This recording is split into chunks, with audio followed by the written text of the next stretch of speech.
अस्सलाम वालेकुम दोस्तों, मैं हूं आपका एडवाइज़र आफ्ताब शकील। पंजाब ज़मीन कार्ड इन्फॉर्मेशन में आपको खुशामदीद कहते हैं।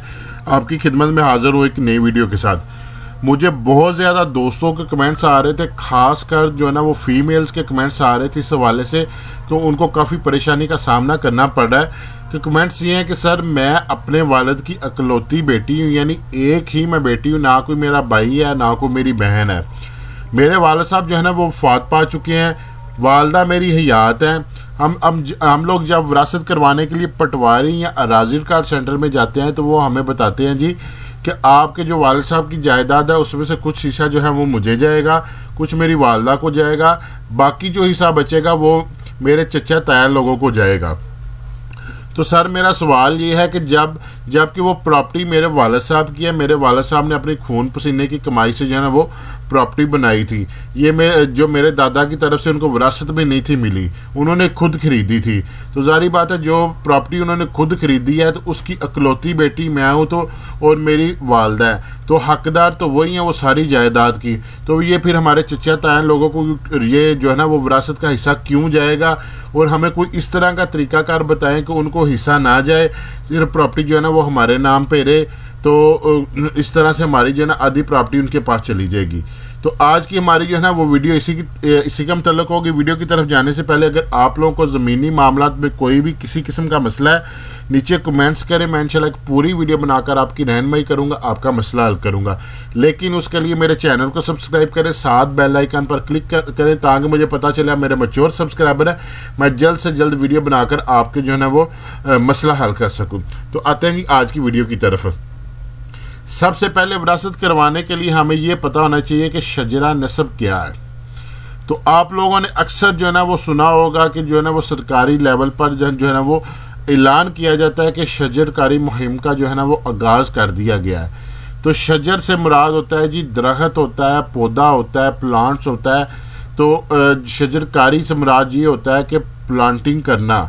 मुहिम होता है कि इस अमल को पूरा करने के लिए जो जद्दोजहद की जाती है उसको मुहिम कहा जाता है। तो उर्दू में शजरा से मुराद जो है वो दरख्त है, नस्ब से मुराद जो है वो खानदान है। इसको इंग्लिश में फैमिली ट्री कहा जाता है। अब इसको शजरा नस्ब या फैमिली ट्री क्यों कहा जाता है? जिस तरह से एक दरख्त जो है ना वो पौधा बन के परवान चढ़ता है, तो जब वो दरख्त परवान चढ़ता है तो उसकी कई शाखें बनती है, ठीक है, कई शाखें उसकी इस तरह से निकलती रहती हैं। तो इस तरह से वो हर शाख जो है ना वो फलदार होती है। जो है ना कुछ शाखें जो है ना वो दाईं साइड पे चली जाती हैं, कुछ जो है वो बाईं साइड पे चली जाती हैं, कुछ आगे की तरफ कुछ पीछे की तरफ, लेकिन फल सारे ही देती हैं, लेकिन वो एक दरख्त के साथ जुड़ी होती हैं। तो वो बता रही होती हैं कि इस दरख्त जो है ना इनकी जो वजूद में आने का जो सबब है ना वो ये दरख्त है। तो इसी तरह से जो है ना वो शजरा नस्ब ये होता है कि महकमा माल के अंदर जो है ना वो एक शजरा नस्ब तैयार किया जाता है, यानी खानदान का एक पूरा डाटा मेंटेन किया जाता है कि ये जो बच्चे हैं इनके वालिदैन कौन है, इनके ये वालिदैन है, ये इसके वालिद हैं, ये इसकी वालिदा, इसका फलां नाम है, आगे इनके जो है ना वो इतने बेटे इतनियाँ बेटी हुई, फिर आगे उनकी शादियां हुई, फिर उनसे ये बेटे बेटियां जो है ना वो पैदा हुए। तो इस तरह से शजरा नस्ब को जो है ना वो मेंटेन किया जाता है। तो महकमा माल में से शजरा नस्ब या फैमिली ट्री कहा जाता है। तो इस वजह से फैमिली ट्री कहा जाता है कि ये एक दरख्त की मानंद होते हैं और ये बच्चे जो है उनकी शाखें होती हैं जो पहचान दे रही होती हैं कि इस दरख्त को कि ये जो शाखें हैं वो इस दरख्त की हैं। तो आते हैं जी हम आज के अपनी खास वीडियो की तरफ। पटवारी जो है ना वो इस तरह का शजरा नस्ब बनाता है, ठीक है। तो लेकिन वो ये तस्वीरें वगैरह मैंने आप लोगों को समझाने के लिए यहाँ पे जो है ना वो पेश की हैं, तस्वीरें वगैरह वो नहीं लगाता। सबसे पहले पटवारी का कंसर्न ये होता है कि जो फोत हुआ, फोत कौन हुआ है, ठीक है।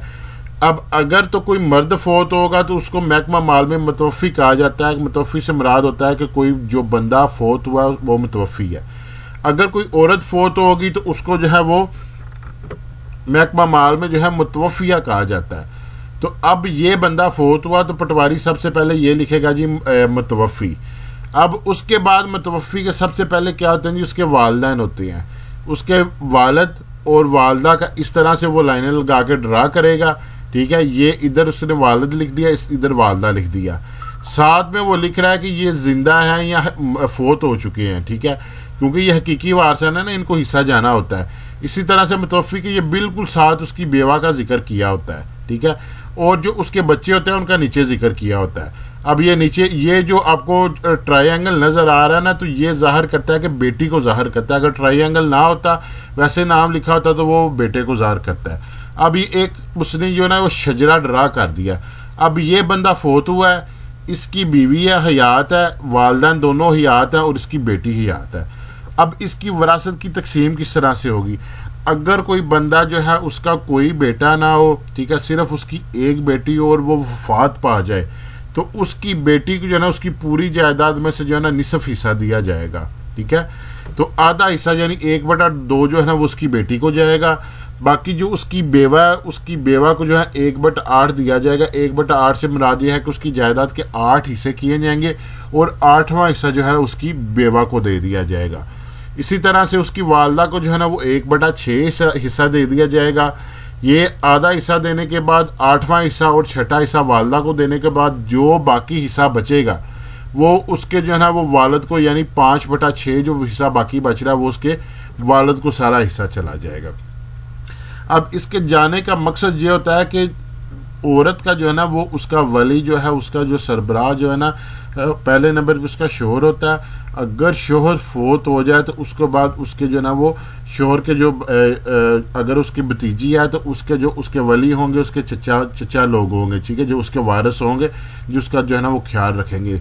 इसलिए इस्लामी तौर पर भी जो है ना वो चचा ताया को जो हिस्सा दिया जाता है और कानूनी तौर पर भी जो है ना उनको हिस्सा दिया जाता है। तो ये तो कंडीशन होगी कि अगर ये सारे हयात होंगे तो इनको कितना कितना हिस्सा जाएगा। उसके बाद आ जाता है जी, अगर उसकी बेवा जो है ना वो फोत हो चुकी है पहले, यानी शोहर की वफात से पहले बेवा फोत हो चुकी है, तो फिर क्या होगा कि फिर बेटी को सिर्फ उतना ही आधा ही हिस्सा जाएगा, ठीक है।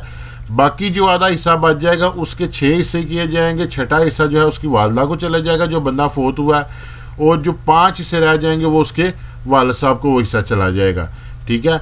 इस तरह से उसके बाद आ जाते हैं जी, उसके बाद यह है कि अगर उसकी बीवी भी पहले फोत हो चुकी है, उसके वालिद साहब भी फोत हो चुके हैं, वालदा भी फोत हो चुकी है, तो फिर इसकी डिवीजन किस तरीके से होगी?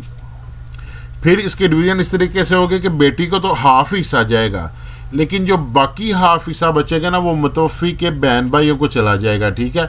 यानी जो इसकी बेटी है उसके ये चचा और पुप्पी लगे, और जो मुतवफ़ी है उसके बहन भाई लगे, उनको जो है ना वो आधा हिस्सा चला जाएगा। इसी तरह से अगर जो है ना वो वालदा वफात पा गई हैं, बाकी वालिद भी आता है, बेवा भी आता है, बेटी भी आता है, तो आधा हिस्सा तो बेटी को चला जाएगा। बेटी को आधा हिस्सा जाने के बाद जो बाकी आधा बचेगा उसके 8 हिस्से किए जाएंगे। 8वां हिस्सा इसकी बेवा को चला जाएगा, और बाकी जो बचेगा वो सारा जो है ना उसके वालिद को चला जाएगा। अब मैंने, आप कह रहे होंगे कि सर ने जिक्र किया था कि वीडियो के स्टार्टिंग में कि ये हिस्सा जो बाकी जो हिस्सा बचता है वो तो चचा ताया लोगों को जाता है, तो यहाँ पे ये सारा दादा को क्यों जा रहा है? अगर मुतवफ़ी का वालिद जिंदा है ना, तो फिर उसको बाकी हिस्सा जो है ना वो फिर उसके जो है बहन भाइयों को नहीं जाएगा, उसके वालिद को चला जाएगा। उसकी रीज़न ये है कि जारी बात है कल को जब वालिद ने फोत होना तो जब फिर भी जाना तो उसके बहन भाइयों की है।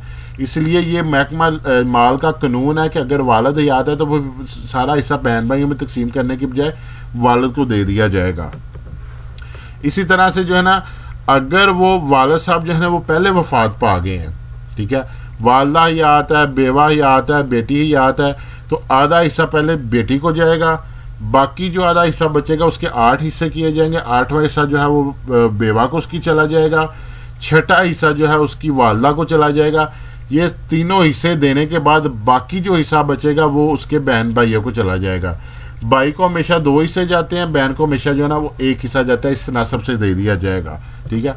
अगर ये कंडीशन आ जाती है कि वालिद भी पहले फोत हो चुका है, वालदा भी पहले फोत हो चुकी हैं, तो फिर उसमें क्या होगा कि आधा बेटी को हिस्सा जाएगा, 8वां हिस्सा जो है वो बेवा को चला जाएगा, बाकी जो हिस्सा बचेगा वो जो है ना उसके बहन भाइयों में तकसीम हो जाएगा। उसी तनासब से 2 हिस्से भाई को, 1 हिस्सा बहन को।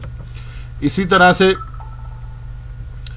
अब होता क्या है कि मुतवफ़ी फोत हुआ, यानी ये बंदा फोत हुआ, तो अल्हम्दुलिल्लाह हम पाकिस्तानी लोग हैं, कोई भी काम हम टाइम से नहीं करते, तो जब ये बंदा फोत हुआ तो हमें चाहिए तो तब था कि हम इसकी फिरासत फ़ौरन करवा लें। हमने इसकी विरासत ना करवाई। तो उसके बाद क्या हुआ जी कि ये वालदा भी फोत हो गई, वालिद साहब भी फोत हो गए, दोनों वफात पा गए। ठीक है, तो अब हम जो है ना वो विरासत करवाने के लिए ये कंप्यूटर सेंटर या पटवारी के पास है। तो विरासत करवाने के लिए जब हम गए तो हमने बताया जी कि ये बेटी जाती है विरासत करवाने के लिए, वो कहती है मेरे वालिद साहब भी फोत हो गए हैं, दादा दादी भी फोत हो गए हैं, सिर्फ मेरी वालदा याद है और मैं हूँ। ठीक है, तो अब हम इसकी विरासत करवाना चाह रहे हैं। तो वो फिर क्या करेंगे कि आधा हिस्सा बेटी को दे देंगे, 8वां हिस्सा जो है ना वो दे देंगे उसको बेवा को। तो उसके बाद 1/6 जो है ना वो वालदा को भी देंगे। अब आप बोलेंगे जी दादी जो है ना वो तो मेरी वफात पा गई है, मुतफ़ी की वालदा जो है वो मेरे वालिद साहब के बाद फोत हो गई थी, या दादा वफात पा गए हैं। देखिए, अगर आपकी दादी या दादा जो है ना आपके वालिद साहब के बाद फोत हुए हैं तो आपको चाहिए था आप विरासत फ़ौरन करवाते। अगर आप फ़ौरन विरासत करवाते तो तब तो ये हयात है, इनको हिस्सा जाना था। अगर आपने फ़ौरन विरासत नहीं करवाई, ये बाद में फोत हुए हैं, तो फिर भी असूली कानूनी तौर पर तो इनका हिस्सा बनता है ना, क्योंकि इसके बाद फोत हुए हैं। तो आप विरासत लेट तो आपने करवाई है ना, महकमा माल वालों ने तो आपकी विरासत लेट तो नहीं की, पटवारी ने लेट तो नहीं की, आप खुद पटवारी या कंप्यूटर सेंटर में लेट विरासत लेके गए हैं। इस वजह से 1/6 इनको जाएगा, बाकी जो बचेगा 5/6 जो है ना वो सारा आपके दादा को चला जाएगा। इसी तरह से अगर दादी जो है ना वो पहले वफात पा गई हैं तो दादा जो है ना वो बाद में वफात पाए हैं, तो जो तो पहले फोत हो गया मुतफ़ी से पहले, उसको तो हिस्सा नहीं जाता। ठीक है, तो लेकिन दादा साहब जो है ना आपके हयात थे, तो आपने विरासत नहीं करवाई, विरासत खुद लेट की है, तो 1/2 जो है ना वो बेटी को हिस्सा, यानी आधा हिस्सा बेटी को चला जाएगा, बाकी 8वां हिस्सा बेवा को चला जाएगा। ये दोनों हिस्से दे के बाकी जो बचेगा वो सारा जो है वो दादा के नाम पे लग जाएगा। इसी तरह से अगर जो है ना वो जो दादा जान थे वो पहले वफात पा गए थे, तो अब वालदा जो है वो बाद में वफात पाई है, बेवा भी जिंदा है, बेटी भी जिंदा है, तो 1/2 यानी निसफ हिस्सा जो है ना वो बेटी को जाएगा। ये देने के बाद 8वां हिस्सा बेवा को चला जाएगा, ये देने के बाद 6ठा हिस्सा वालदा को चला जाएगा। बाकी जो हिस्सा बचेगा ना वो फिर उसके मुतफ़ी के बहन भाइयों में चला जाएगा, यानी ये जो बेटी है इसके वे चचा ताया लोग और फूफी लोगों को चला जाएगा। तो जो भाई का जो है ना मुतफ़ी के भाई कोई भी भाई हो उसके 2 हिस्से होते हैं और बहन का 1 हिस्सा होता है, इस तनासब से ना इनमें तकसीम हो जाएगा। इसी तरह से अगर वालिद साहब भी पहले वफात पा गए हैं तो वालदा ने भी बाद में वफात पाई, तो इसने क्या नाम है बेवा ने भी बाद में वफात पाई, तो फिर भी हिस्सा इस तरह से होगा कि आधा हिस्सा बेटी को चला जाएगा। अब ये जब मुतवफ़ी फोत हुआ था उसके बाद ये बीबी हयात थी। ठीक है, इसी तरह से उसकी वालदा भी हयात थी। तो विरासत करवाने में आप लोगों ने देर किया, इसमें महकमा माल की कोई गलती नहीं है। तो कानूनी तौर पर 1/8वां हिस्सा बेवा को जाएगा, 1/6 हिस्सा जो है ना इसको वालदा को जाएगा। ये तीनों हिस्से दे जाने के बाद जो बाकी हिस्सा बचेगा वो फिर मुतफ़ी के बहन भाइयों में तकसीम हो जाएगा। इसी तरह से अगर जो है ना वो वालिद साहब जो है वो पहले वफात पा गए हैं, वालदा बाद में वफात पाई हैं, बेवा हयात हैं, बेटी हयात हैं। अब इसमें कंडीशन क्या है कि इसमें ये सारी चीज़ें मैं आपको बयान कर दी हैं पहले। इसमें बहन या भाई, ठीक है, इन दोनों को जो हिस्सा जाना था तो वो मुतवफ़ी की वफात से पहले वो फोत हो गया, लेकिन वो शादीशुदा था। ठीक, उसकी शादी हुई थी तो उसके आगे बच्चे हैं। तो फिर इसका क्या तरीकाकार होगा कि उसका तरीकाकार ये होगा कि आधा हिस्सा जो है ना वो बेटी को चला जाएगा, आधा हिस्सा जाने के बाद 8वां हिस्सा बेवा को चला जाएगा। ये पहले फोत हो गए, इनको कोई हिस्सा नहीं जाएगा। वालदा बाद में फोत हुई है तो इनको 6ठा हिस्सा चला जाएगा। ये तीनों हिस्से देने के बाद तो बाकी जो हिस्सा बचेगा, भाई का बनते थे 2 हिस्से, बहन के बनते थे 1 हिस्से। ठीक है, अब ये भाई जो है ना वो पहले फोत हो गया तो इसके जो 2 हिस्से बनते हैं वो इसके बेटे और बेटी को 2 हिस्से दे दिए जाएंगे और बहन का हिस्सा जो है ना बहन को दे दिया जाएगा। इसी तरह से अगर ये बहन पहले फोत हुई होती तो इसकी औलाद को 1 हिस्सा जो है ना वो दे दिया जाना था। इसी तरह से अगर ये भाई या बहन पहले फोत हो चुके होते और इनकी शादी ना हुई होती तो फिर इनको जो बहन या भाई पहले फोत हो चुका था उनको हिस्सा नहीं जाना था। तो ये जो है ना ये तनासब है। अगर अकेली बेटी होगी तो उसको जो जायदाद में से सिर्फ आधा हिस्सा जाएगा और उसकी बेवा को जो है ना वो 8वां हिस्सा जाएगा। तो इस तरह से जो ना विरासत की तकसीम है। तो विरासत की तकसीम के लिए सबसे इम्पोर्टेंट चीज़ क्या है, जब मुतवफ़ी फौत हो जाता है तो सबसे पहले देखा जाएगा कि उसने अपनी बेवा का हक में अदा किया है कि नहीं। अगर उसकी बेवा का हक में अदा नहीं हुआ तो उसकी जो प्रॉपर्टी है उसमें से उसकी बेवा का हक में अदा किया जाएगा। उसके बाद देखा जाएगा कि उसने किसी से कर्जा तो नहीं था लिया हुआ, तो वो कर्जा जो है ना वो पूछ के उसके कर्जा की अदायगी की जाएगी। उसके बाद क्या होगा कि उसके बाद उसकी जो है ना वो तदफीन, उसकी जो है दफनाने का सारा सामान और निज़ाम को देखा जाएगा कि उस पर कितना खर्चा आता है, वो उसकी प्रॉपर्टी में से निकाला जाएगा। तो ये तीनों चीज़ें करने के बाद फिर जो है ना उसकी विरासत की जो है ना वो तकसीम होगी। फिर जाके जो है ना वो वारसान जो है ना आपस में उसके माल को तकसीम करके अपना अपना विरासती हिस्सा जो है वो ले सकते हैं। तो इसका मतलब ये नहीं है कि अगर उसने बेवा का हक में अदा नहीं था किया तो अब उसने हक में अदा कर उसकी जो जायदाद में से बेवा का हक में अदा कर दिया, तो इसका मतलब ये नहीं है कि अब उसको 1/8 जो है ना वो 8 वो उसको प्रॉपर्टी में से उसकी बेवा का हिस्सा नहीं मिलेगा, वो 1/8 उसको अलहदा मिलेगा, हक महर का जो हिस्सा है ना वो उसको अलहदा मिलेगा।